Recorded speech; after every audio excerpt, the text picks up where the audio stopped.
Hello, સસ્ત્રી અકાલ, સલામ વાલેકુમ, જય શ્રી કૃષ્ણ, હર હર મહાદેવ. સ્વાગતમ સ્વાગતમ સ્વાગતમ. Welcome today's live session. Hello મારા વહાલા બબરશેર અને બબરશેરનીઓ મજામાં ને. Hello my all dear little star, very very very good evening. ચાલો જલ્દી જલ્દી જલ્દી જલ્દી આવી જાઓ. ડાયલોગ બોલો. બોલી ગઈ હું મારો ડાયલોગ. જય દ્વારકાધીશ, વેરી ગુડ ઇવનિંગ. અત્યારે કેમ? લે આ તો જો અત્યારે કેમ તો ક્યારે હોય. અત્યારે ન હોય તો આપણો રેગ્યુલર લેક્ચર ક્યારે છે? અત્યારે નથી તો ક્યારે છે? તો બીજો કોઈ સમય છે કે અત્યારે આપણે લઈએ અત્યારે વાળી? તો પછી મારું નામ લો, તમારું નામ બબ્બરશેર વાળો ડાયલોગ. કેમ છો મારા વાહલા બબ્બરશેર અને બબ્બરશેરનીઓ? મજામાં ને? નાવ ખુશ? તમે મજામાં? હા, હું એકદમ મજામાં. આઈ એમ ન્યૂ સ્ટુડન્ટ. વેલકમ બેટા, વેલકમ. જય જય શ્રી રામ, જય જય શ્રી રામ.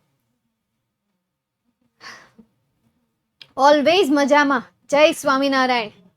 Late start. હા, આવી જાવ એટલે આપણે શરૂઆત કરી દઈએ આજના સેશનની. અને રિવિઝન બેચનો બીજો લેક્ચર. પહેલો લેક્ચર આપણો ગયો યુનિટ 1, જેમાં મેં તમને સમજાવ્યું હતું. અને આજે આપણે યુનિટ 2 જોવાના છીએ કે જેનું નામ છે ડેન્ટલ હેલ્થ.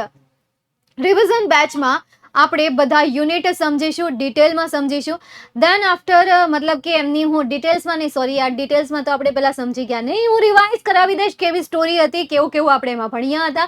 દેન આફ્ટર એ ચેપ્ટર રિલેટેડ જેટલા પણ પેરેગ્રાફ બેઝ ક્વેશ્ચન આવશે એ ક્વેશ્ચન આપણે જોઈશું. એ ક્વેશ્ચનને આપણે સમજીશું, સોલ્વ કરીશું, તમે અને હું મળીને. જ્યાં મને ન આવડે ત્યાં તમે સોલ્વ કરજો. ઓકે? તમારો વિડીયો યુટ્યુબ પર જોઈને ક્લાસ જોઈન કર્યા છે. વાવ, થેન્ક યુ સો મચ કે તમે યુટ્યુબ પર મારો વિડીયો જોયો અને એ જોઈને તમે જોઈન થયા. મતલબ કે હા, શું સારું ભણાવું છું. તમારા બધા ક્લાસ બહુ જ ગમ્યા. ઓકે, ચાલો, મતલબ કે હું થોડુંક સારું ભણાવું છું. મેં પણ, અચ્છા, તમે પણ એવું કર્યું છે. આઈ એમ ન્યૂ સ્ટુડન્ટ. હા હા હા હા, ઓકે, વેલકમ બેટા. તમે પણ નવા વિદ્યાર્થીઓ છે. મારે કેમ જીટીએસસી નું પરિણામ નથી આવતું? કોઈને નથી આવ્યું હજી? ટેન્શન નકો રે બેટા, અભી કિસી કો નહીં આયા. કાલે તમારો બર્થડે છે, કાલે યાદ કરાવજો પાછા. આસ્થા 47 આવ્યા. ચાલો તો શરૂઆત કરી દઈએ. સેકન્ડ યુનિટ છે કે જેનું નામ છે ડેન્ટલ હેલ્થ. ડેન્ટલ હેલ્થ એટલે કે દાંતનું સ્વાસ્થ્ય, કે જેમાં દાંતના સ્વાસ્થ્ય ઉપર 2-3 વ્યક્તિઓ વચ્ચે વાતચીત થાય છે.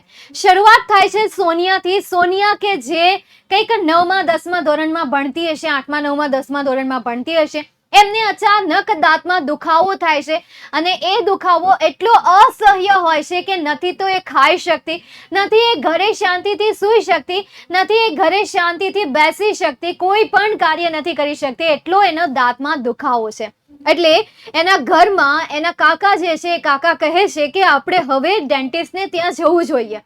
એટલે બીજા દિવસે મતલબ કે એ ત્યાં મતલબ કે ડેન્ટિસ્ટને ત્યાં જવા માટે નીકળી જાય છે. અશોકભાઈ અને સોનિયા બંને ડોક્ટર શર્માને મળે છે. ડોક્ટર શર્મા સોનિયાને કહે છે શું છે? ત્યારે એ કહે છે કે મારો દાંત ખૂબ દુખે છે, અસહ્ય છે.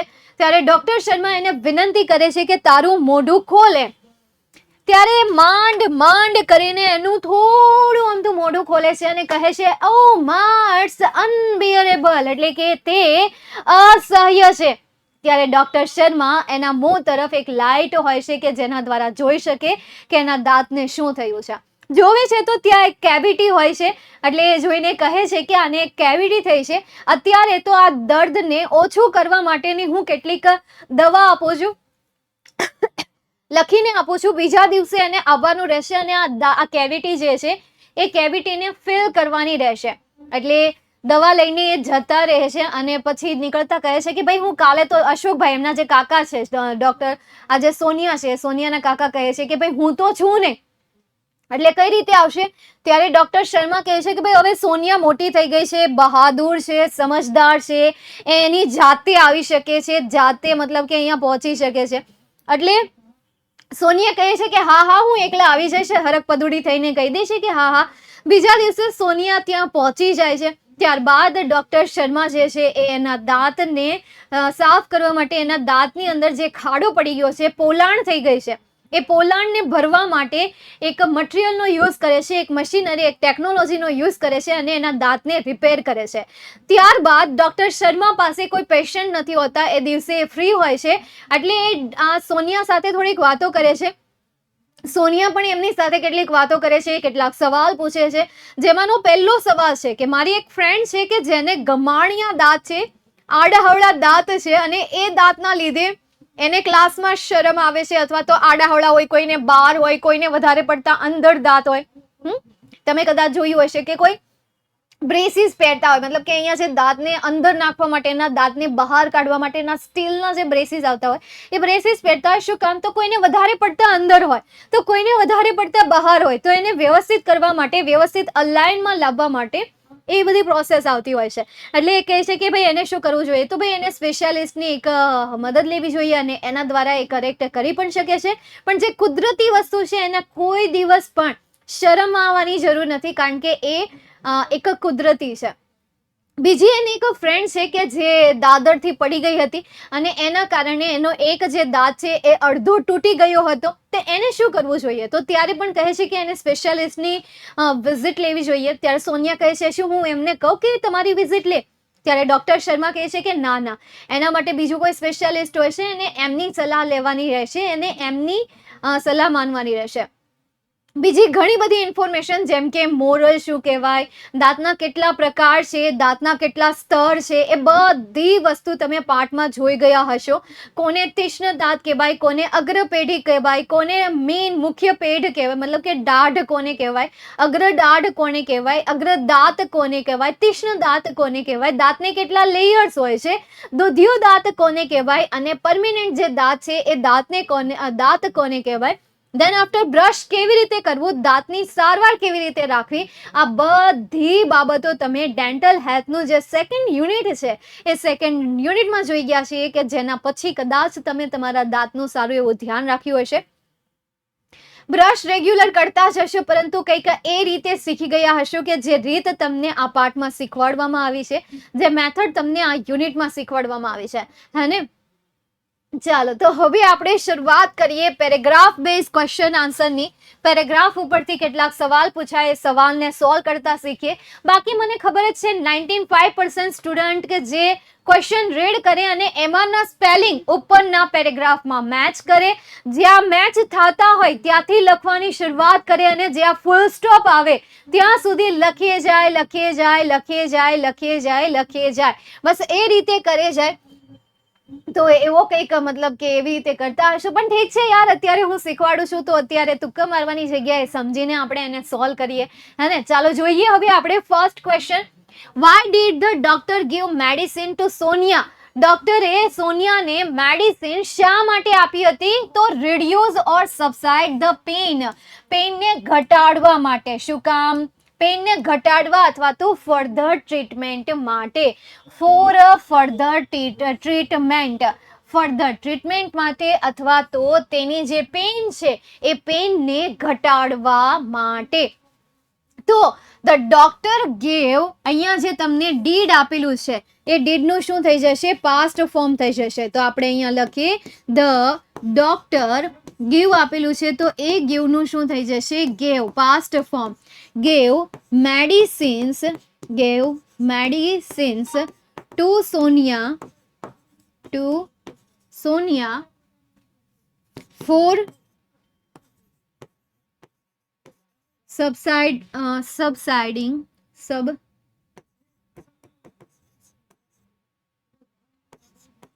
the pain, દુખાવાને ઘટાડવા માટે and further treatment. Further treatment એટલે શું થાય? અગાઉની સારવાર, આગળની સારવાર. ફર્ધર એટલે આગળ અને ટ્રીટમેન્ટ એટલે શું થશે? સારવાર થશે. નેક્સ્ટ એના પછી second question, why could Somya come alone? શા માટે સોનિયા એકલી આવી શકે? Because she is a brave girl. Sonia જે છે એકલી શા માટે આવશે? કારણ કે she is a brave girl. તો Sonia could come alone because she was, sorry, past of માં પૂછ્યું છે. હા, તો she was a brave girl. Full stop. ચાલો ક્લિયર અહીંયા સુધી? Sonia could come along because she was a brave girl. Very good Urmila બેટા. નેક્સ્ટ એના પછીનો ક્વેશ્ચન જોઈએ. Vote is the first requirement dental hygiene? Dental hygiene માટેની ફર્સ્ટ રિક્વાયરમેન્ટ શું છે? Cleaning of mouth is the first requirement of dental hygiene. Hygiene એટલે શું થશે? સ્વસ્થતા થશે. દાંતની સ્વસ્થતા માટે કયું વ્યવસ્થિત છે? તો મોઢાને સાફ રાખવું એ દાંતની સ્વસ્થતા માટે જરૂરી છે. Second question, what do the germs feed on? Germs જે છે એ શું ખાય છે? કંઈક તો ખાતું હશે, ખબર નહીં, ક્યાંક તો હશે. આયરું મિલ ગયા કોઈ મિલ ગયા. પાસ્ટ કેમનો હતો? કારણ કે ડીડ લખ્યું હતું ને એટલા માટે. ક્વેશ્ચન પાસ્ટમાં હતું ને એટલા માટે મેં પાસ્ટ કરી નાખ્યું. સમજાણું? પેરેગ્રાફ પાસ્ટમાં હતું ને એ મેમ પહેલામાં ડીડ કેમ કર્યું? ક્યાં પહેલામાં ડીડ કર્યું? આગળના સવાલમાં ડીડ કર્યું. ક્યાં કર્યું ડીડ में? कहाँ पे किया है मैंने डीड? कहीं पे तो नहीं किया है. यहाँ पे मैंने गेव कर दिया है. यहाँ पे डीड प्लस क्यू और उसका हो गया गेव. यहाँ पे कोड है इसलिए मैंने वहां पे मूक दिया वॉज. ચાલો તો હવે આપણે જોઈએ સેકન્ડ ક્વેશ્ચનનો આન્સર શું આવશે. હલો, સેકન્ડ ક્વેશ્ચનનો આન્સર ફૂડ પાર્ટિકલ્સ. તો આપણે અહીંયાથી લખવાની શરૂઆત કરીએ. Germs feed on this food particles that actually it are parts of the teeth too. બરાબર, આખો લખો તોય ચાલે, નકર ત્યાં સુધી લખી દો ને તોય ચાલશે. ઓકે, નેક્સ્ટ ક્વેશ્ચન જોઈએ. What do the germs do? Germs જે છે એ શું કરે છે? તો germs destroy the animal coating of the teeth and in the long run it leads to cavity. આ તમારા થર્ડ ક્વેશ્ચનનો આન્સર બનશે. અહીંયા જે તમને ધ્યેય આપેલું છે એ ધ્યેયની જગ્યાએ શું આવી જશે? જર્મ્સ આવી જશે. તો આપણે અહીંયા શું લખીએ? જર્મ્સ લખીએ. તો germs destroy the animal coating of teeth and in the long run it leads to cavity. કે લાંબા સમયે શું કરે છે? કેવિટીને લીડ્સ કરે છે. એટલે શું કરે છે એમાં તમારે લાસ્ટ લાઈન આખી બેઠી લખી દેવાની છે. ઠીક છે, તો આ થઈ ગયો તમારો third question. Okay, destroy the animal coating. DPP મૂકશો? ડીપીપી તમારે ડીપીપીમાં આ જ સોલ્વ કરવાનું છે. આ જે ક્વેશ્ચન હું તમને આપું ને એ ક્વેશ્ચન જ તમારે સોલ્વ કરવાના છે અને સોલ્વ કરીને તમારે એને ક્યાં લખવાના છે? તમારી નોટબુકમાં, રિવિઝનની નોટબુકમાં લખવાના છે. બરાબર, ચેપ્ટર વાઇઝ જેટલું હું સોલ્વ કરાવું એટલું તમારે સોલ્વ કરવાનું છે. That's it. નેક્સ્ટ એના પછીનું પેરેગ્રાફ બેઝ ક્વેશ્ચન આન્સર જોઈએ. Name the 2 types of teeth. બે પ્રકારના દાંતનું નામ અહીંયા લખવાનું છે. તો એક તો ડિસિડ્યુઅસ ટીથ અને બીજું પરમેનન્ટ ટીથ. બરાબર ને? ડિસિડ્યુઅસ અથવા તો મિલ્ક ટીથ. એટલે બે નામ થયા. એક નામ કયું થયું? ડેસિડ્યુઅસ એન્ડ બીજું નામ કયું થયું? પરમેનન્ટ થયું. તો આવી રીતે બે નામ કરીને લખી દો. ડિસિડ્યુઅસ ટીથ સ્લેશ કરીને લખી દો મિલ્ક ટીથ અને બે નંબર કરીને લખો permanent teeth.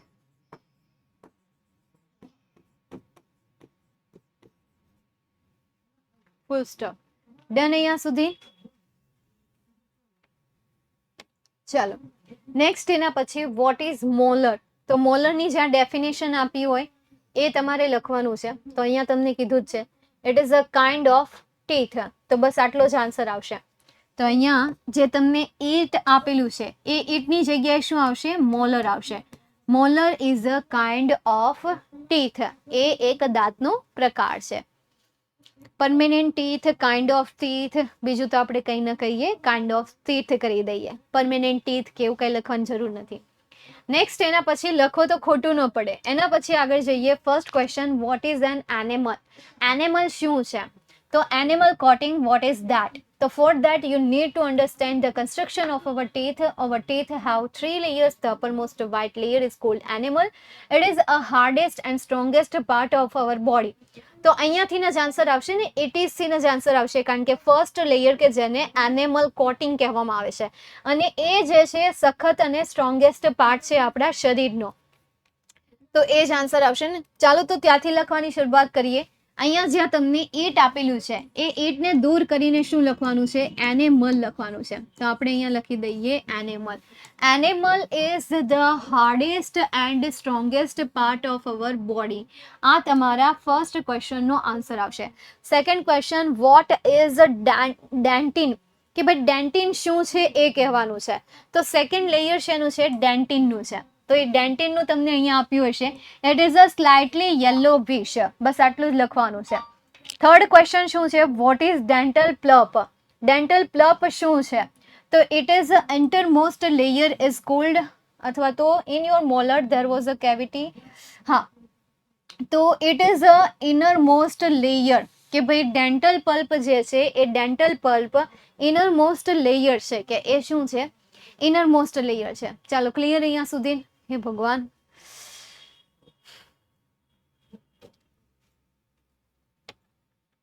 ग्रामर गीता में जो paragraph in question, ma'am paragraph अच्छे नहीं आते किसको? हैंड राइटिंग अच्छी नहीं आते हैं किसको? मुझे या आपको? हाँ एनिमल, एनिमल बचा है. Enamel, enamel. હા એલા અચાનક દુખવા માંડ્યું. આગળનો લેક્ચર લીધો ત્યારે નહીં, લેક્ચર પૂરો થયો ને પછી દુખવાનું શરૂ થયું. ચાલો જોઈએ, ક્યારેક ક્યારેક હબાકા મારે ને ત્યારે કેવડાવે. તો 3 ક્વેશ્ચનના આન્સર જે છે એ થર્ડ લેયરમાં તમને આન્સર આપેલા છે. ઓકે, નેક્સ્ટ એના પછીનો ક્વેશ્ચન જોઈએ. નો સમજાય ને કહેજો પાછા. હાલો અહીંયા સુધી ક્લિયર થયું? મેમ આઈટી એટલે ઈટ એટલે ડેન્ટલ થાય, મતલબ ઈટ એટલે ડેન્ટલ નથી લેવાનું. અમુક સેન્ટેન્સમાં વાક્ય રચના પ્રમાણે ફેર હોય, સમજાણું?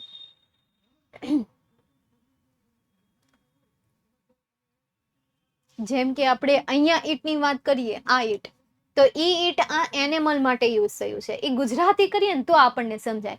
જેમ કે the upper most white layer is cold animal. તેને એનિમલના નામે ઓળખાય છે. એન્ડ ઇટ ઇઝ ધ, તો હવે તે છે, પણ તે એટલે કોણ? આ એનિમલની વાત કરે છે. સેમ એવું સેકન્ડ લેયરમાં પણ એમ જ છે. It is slightly yellowish. તો ઈ ઈટ કોના માટે યુઝ થયો છે? આ ડેન્ટિન માટે યુઝ થયો છે. સમજાય છે? નેક્સ્ટ એના પછીનું આપણે જોઈએ. તો એના પછીનું જે છે તમારે સેન્ટેન્સ કમ્પ્લીટ કરવાના છે. તો અહીંયા તમને સેન્ટેન્સ આપેલું છે સોલ્યુશન અને પરમેનન્ટ. તો અહીંયા સોલ્યુશન છે અને પરમેનન્ટ છે. તો સોલ્યુશન અને પરમેનન્ટને જોઈન્ટ કરીને એક સેન્ટેન્સ બનાવો.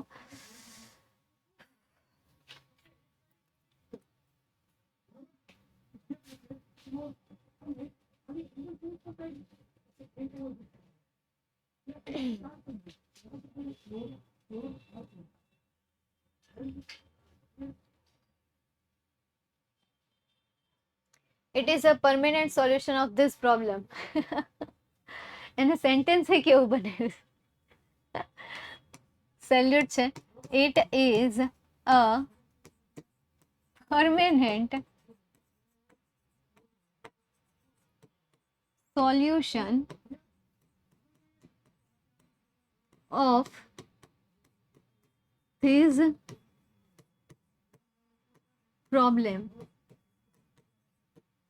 Second, reason and consult. Reason and consult. Ma'am અરે દોડે. I have permanent solution for your problem. લ્યો ઓમ લઈને આવી ગયો સોલ્યુશન. જોઈએ જ તારે નહીં તો લઈ લે. 21 તારીખે આવ્યા પ્રસંગમાં માર્ક કપાય છે.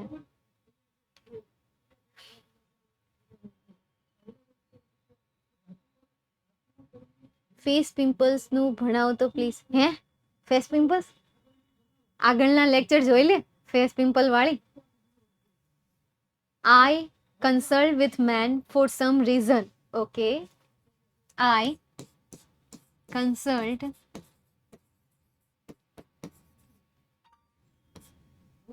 with him. I consult with him for some reason. Next, molar and spot. A big spot on your molar. There is a big spot in your molar. Dentist and toothache. Dentist and toothache. નારે નારેલા lecture હતા, ક્યાં જાવું ને? Ma'am મને આ વાક્ય બનાવતા નથી આવડતું. તો શીખવું પડે વાક્ય રચના પ્રમાણે. વાક્યમાં સૌથી પહેલા કડતા આવે, શબ્દનું ગુજરાતી આવડે ને તો તમને વાક્ય બનાવતાય આવડે. I consult with a dentist for my toothache. I consult with a dentist. અરે વાહ, આનું આ sentence. I consult with a dentist. With dentist આવે કે to dentist આવે? To આવે. I consult to a dentist એ રીતે લખીએ, અથવા તો I visit to dentist. I visit to dentist. with નહીં, with નો યુઝ નહીં કરીએ આપણે.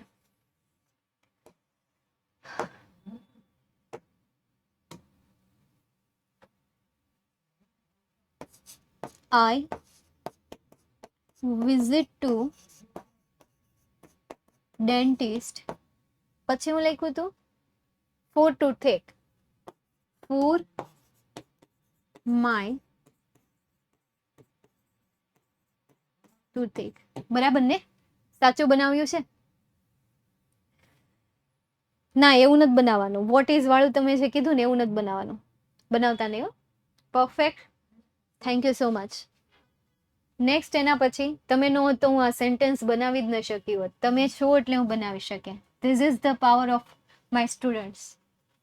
એના પછી a cavity and a quite big one. Cavity કે જે ખૂબ જ મોટી છે.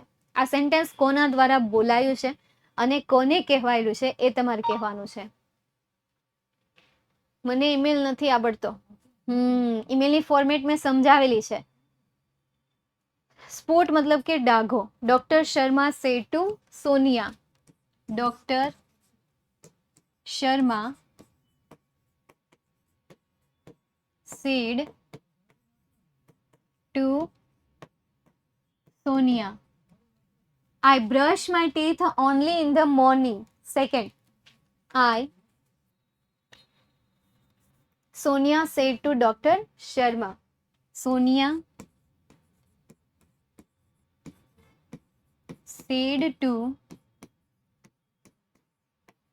Dr. Sharma. We must visit a dentist. આપણે ડેન્ટિસ્ટની મુલાકાત લેવી જ જોઈએ. અશોકભાઈ said to સોનિયા. તો અશોકભાઈ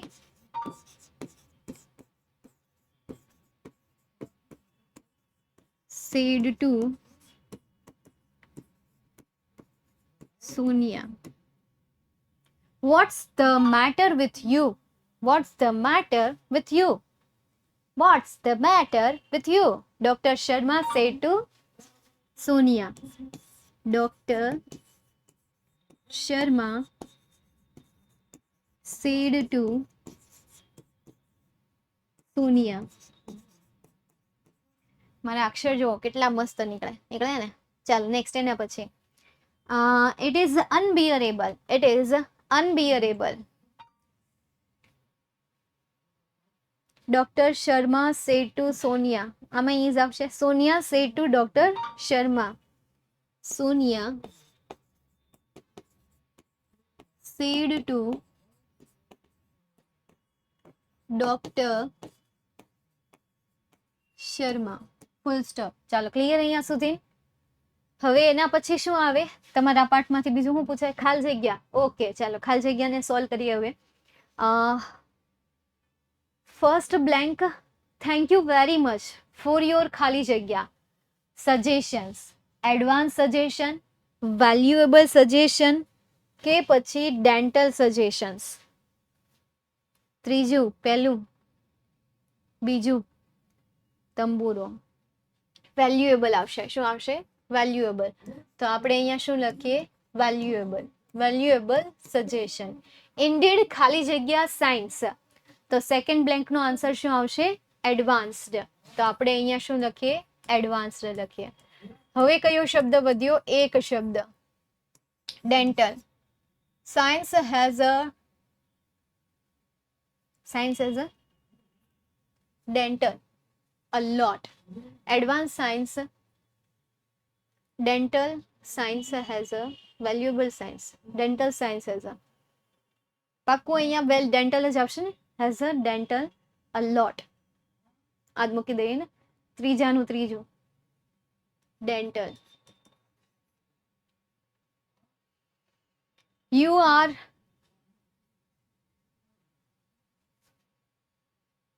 not taking proper ખાલી જગ્યા.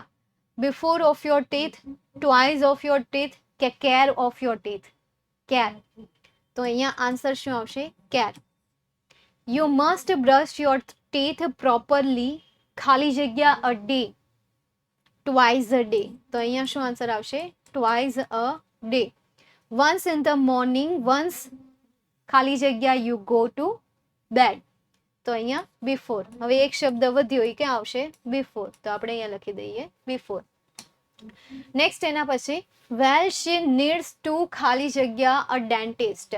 તો suggest a dentist, consult a dentist કે examining a dentist? Dental science as a advance a lot. આ સેન્ટેન્સને ફરીથી ફિલ કરજો. જે અહીંયા હું તમને રૂકીને મેં તમને કીધું ને, અહીંયા અટકીને કે ભાઈ ડેન્ટલ આ બેને અપગ્રેડ કરી દો, ચેન્જ કરી દો. કઈ રીતે ચેન્જ કરવાનું છે? Indeed dental science has advance a lot. Has advanced a lot. તો અહીંયા શું આવશે? ડેન્ટલ આવશે. કોઈક તો હતું કે જેણે અહીંયા સોલ્વ કર્યું એડવાન્સ્ડ. બે વખત પૂછ્યું તોય કોઈએ જવાબ તો આપ્યો નહીં. પછી છેલ્લે કોઈકે સેન્ટેન્સ લખીને મોકલ્યું કે મેમ આવું કંઈક કરો. થેન્ક ગોડ પહેલા જ કીધું હતું. તમે એક જ હતા, બીજું કોઈ નહોતું. હતું બીજું કોઈ? હે?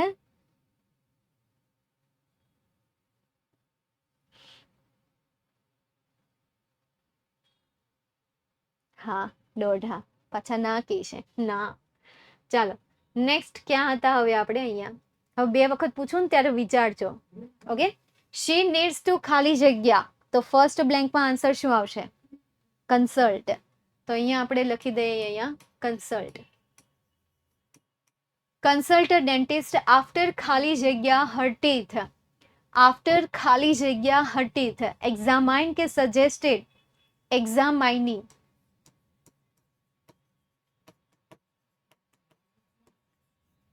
હવે લાસ્ટ બ્લેકમાં એક જ શબ્દ વધ્યો અને એ કયો છે? સજેસ્ટ. તો આપણે અહીંયા લખી દઈએ સજેસ્ટ. આઈ એમ ખાલી જગ્યા સબસાઇડ પ્રિસ્ક્રાઇબિંગ કે ટ્રીટમેન્ટ?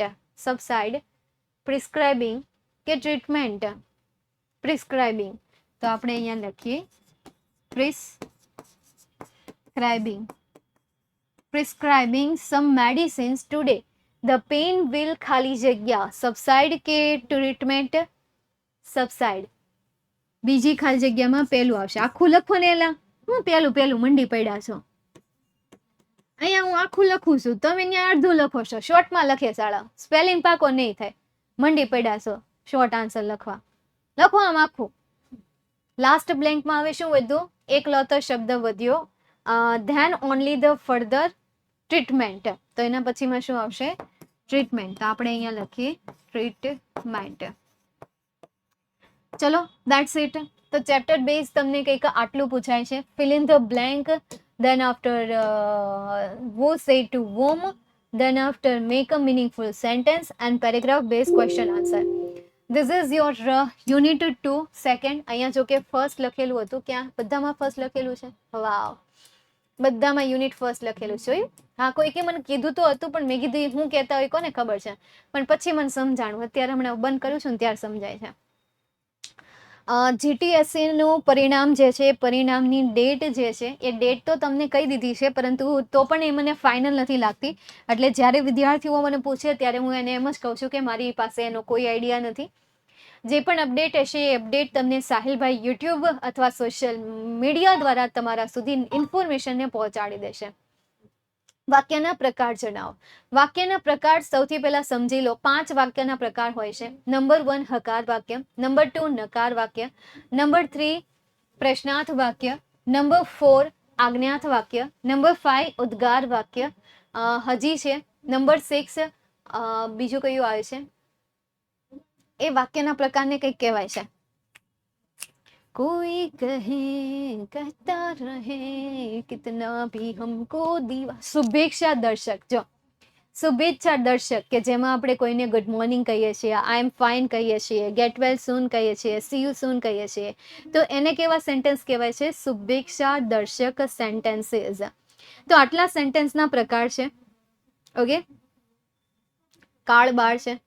ટીચર સેન્ટેન્સ બનાવવાય. What is meaning of solution and permanent? ના, નો બનાવાય, કારણ કે આ સ્કીમ બધા ટીચરને ખબર છે, એટલે તમને માર્ક્સ નહીં આપે.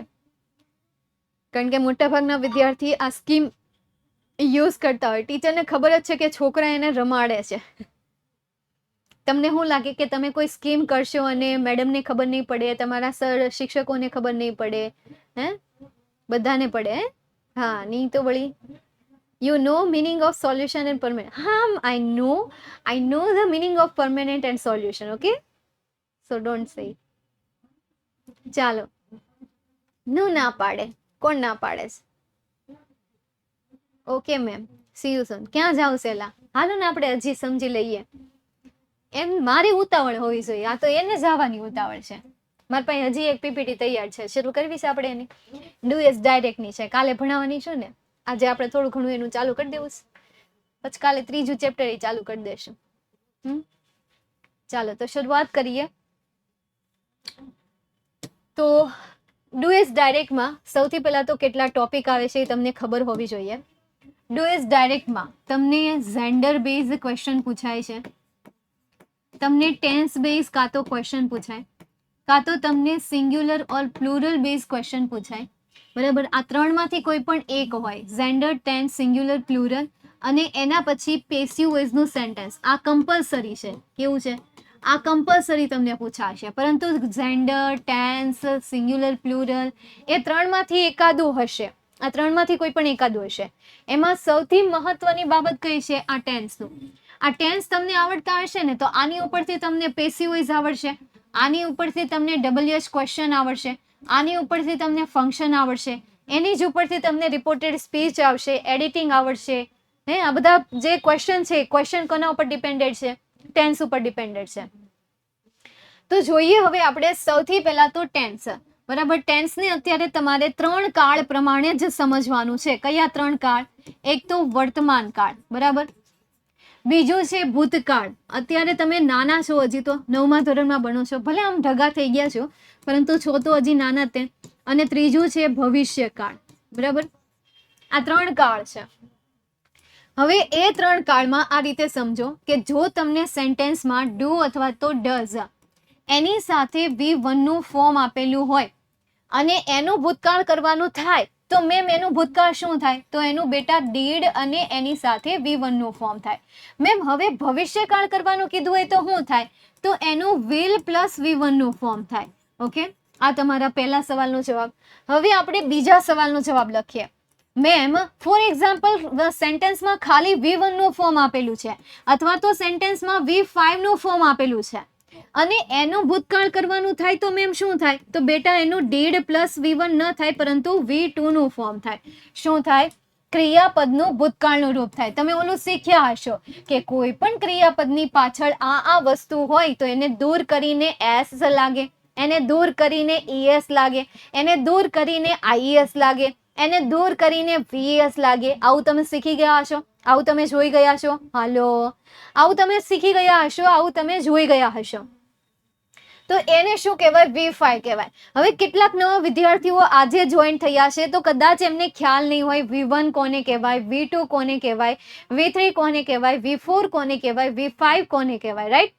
તો હવે તમારા માટે આગળ આપણી એક ટોપર બેચ હતી ધોરણ 9ની. એ બેચમાં મેં ડિટેલ્સમાં V1 કોને કહેવાય, V2 કોને કહેવાય, V3 કોને કહેવાય, V4 કોને કહેવાય, V5 કોને કહેવાય એક્ઝામ્પલ સાથે શીખ્યા છીએ, એક્ઝામ્પલ સાથે સમજ્યા છીએ, હે ને? હા, તો એ લેક્ચર તમારા માટે જોવા ઈઝી રહેશે કારણ કે રિવિઝન બેચમાં તો હું બધું આ રિવાઇઝ જ કરાવીશ કે V1, V5 હું એમાં ડિટેલ્સમાં નહીં જાઉં તો પછી મેં આગળ જે ભણાવ્યું છે એ તો કોઈ કામનું જ નહીં. એટલે હું એ ડિટેલ્સમાં નહીં જાઉં, આને હું શોર્ટમાં સમજાવીશ. ઠીક છે? અને આને તમારે આ રીતે શોર્ટમાં સમજવાનું રહેશે. અને જેને હજી આજ જ જોઈન થયા છે અને એ પર્પઝથી જોઈન થયા છે કે મને ઇંગ્લિશના બધા ટોપિક આવડી જશે તો એના માટે આ રિવિઝન બેચ નથી, એના માટે ટોપર બેચ છે. પણ જે વિદ્યાર્થી એ પર્પઝથી જોઈન થયા છે કે હું જે પણ ભણી છું એનું મારે રિવિઝન કરવું છે તો એના માટે રિવિઝન બેચ છે. પણ જેને ડિટેલમાં સમજવું છે what is the subject, what is the tense, etcetera etcetera, આખો પાઠનું ગુજરાતી ભાષાંતર, દરેકે દરેક શબ્દના ગુજરાતી, તો એના માટે કઈ બેચ છે? ટોપર બેચ છે. બરાબર છે? હા જયવંશ, વાંચો કરી લો, વાતો કરી લો. હા, કોણ છે આ તારી સાથે? ધ્રુવ કે ધ્રુવી? કોણ છે? બસ વાતો કરવા જાઓ છો. તમારો વોઇસ કવિતા મેમ જેવો છે. હે, મારો વોઇસ બધા મેમ જેવો છે. કોલિંગમાં તમે જેની જોડે વાત કરો છો એનો જેવો છે. તમે જાનકી મેમ સાથે વાત કરો, તમે નિરાલી મેમ સાથે વાત કરો, તમે ધર્મિષ્ઠા મેમ સાથે વાત કરો, કોઈ પણ મેમ સાથે વાત કરો, રિદ્ધિ મેમ સાથે વાત કરો, બધાના અવાજ તમને મારી જેવા જ લાગશે. અને મારો અવાજ એમના સોફિયા મેમ રહી ગયા, એમની સાથે વાત કરો, રિંકલ મેમ સાથે વાત કરો, લાગે ને મારા જેવો જ અવાજ લાગે ને? હા, એ મને કહેતા હોય કે અમે છોકરાઓને ફોન કરીએ એટલે એમ જ કે ધ્રુવી મેમ બોલો, ધ્રુવી મેમ બોલો, ધ્રુવી મેમ બોલો. તો આ જ ખાલી નથી, પણ જ્યારે કોઈ પેપર સેટ અથવા તો આપણું પ્રકાશ આપણું જે મટીરિયલ છે એ મટીરિયલ પરચેસ કરવા માટે પણ જ્યારે આ પેપર સેટની જે ટીમ છે, વિદ્યાકુલની ટીમ, કોલિંગ ટીમ અલગ છે અને ત્યાંની ટીમ અલગ છે. એટલે ત્યાં પણ ફોન જતા હોય ને એટલે ત્યાંથી રોમી મેડમ છે, ત્યારબાદ આપણે કીર્તિ મેડમ છે, ત્યાં છે જુલી મેડમ છે. હા, એ જ્યારે ફોન કરે ને ત્યારે એ પણ એમ જ કહે, છોકરાઓ એમ જ કહે ધ્રુવી મેમ બોલો, તમે ધ્રુવી મેમ બોલો. એટલે એ પણ એમ જ કહેતા હોય કે તમારું જ નામ લે છે. એટલે કવિતા મેમ જેવો અવાજ લાગે છે તમને? ગ્રુપ એડમિન શું? જે ગ્રુપના એડમિન હોય ને, મુખ્ય હોય ને, એને ગ્રુપ એડમિન કહેવાય છે. ધ્રુવ, તારું નામ ધ્રુવ છે કે વ ખાઈ ગયો? ખાઈ ગયો ને વ? વાક્ય રચના શીખવા શું કરવું? ઇંગ્લિશ વાંચો. હિના, તમને ખ્યાલ છે આપણને ગુજરાતી શું કામ આવડે છે બોલતા? આપણે વાક્ય રચના શીખ્યા હતા ગુજરાતી બોલતી વખતે? નહોતા શીખ્યા. હિન્દી બોલતી વખતે આપણે વાક્ય રચના શીખ્યા હતા કે હકાર વાક્યની વાક્ય રચના શું આવે, નકાર વાક્યની વાક્ય રચના શું આવે? શીખ્યા હતા? નહીં. તો શું કામ આવડે છે? આપણે સાંભળીએ છીએ, આપણે લખીએ છીએ, આપણે વાંચીએ છીએ એટલે આપણને આવડે છે. હિન્દી પણ આપણે સાંભળીએ છીએ, લખીએ છીએ, વાંચીએ છીએ એટલે આવડે છે. સેમ એવું તમે એવી પણ વાત સાંભળી હશે કે 4 વર્ષની છોકરી અને ઇંગ્લિશ બોલે, કેટલું ફટાકેદાર ઇંગ્લિશ બોલે, કેટલું ફ્લુએન્ટ ઇંગ્લિશ બોલે. માત્ર 2 વર્ષની છોકરી કેટલું ફટાકેદાર ઇંગ્લિશ બોલે છે, કેટલું ફ્લુઅન્ટ ઇંગ્લિશ બોલે છે. What is the reason? Reason is કે મોબાઈલ યુઝ કરે છે અને ઘણી વખત એવું હોય કે મિરેકલ હોઈ શકે, પણ મોટા ભાગે આ રીઝન હોય કે કોઈ 4 વર્ષની અથવા કોઈ 5 વર્ષના છોકરા કોઈ એવી ભાષા બોલે છે કે જે ભાષા એના આજુબાજુના લોકો પણ નથી બોલતા, તો એ ભાષા મોબાઈલમાંથી જોઈને શીખે છે, મોબાઈલમાંથી સાંભળીને શીખે છે. પેલા જે સોંગ આવે ને એ સોંગ થ્રુ શીખે છે. તો ઇંગ્લિશના સેન્ટેન્સ પણ આપણે એમાંથી ન શીખી શકીએ. ઓકે,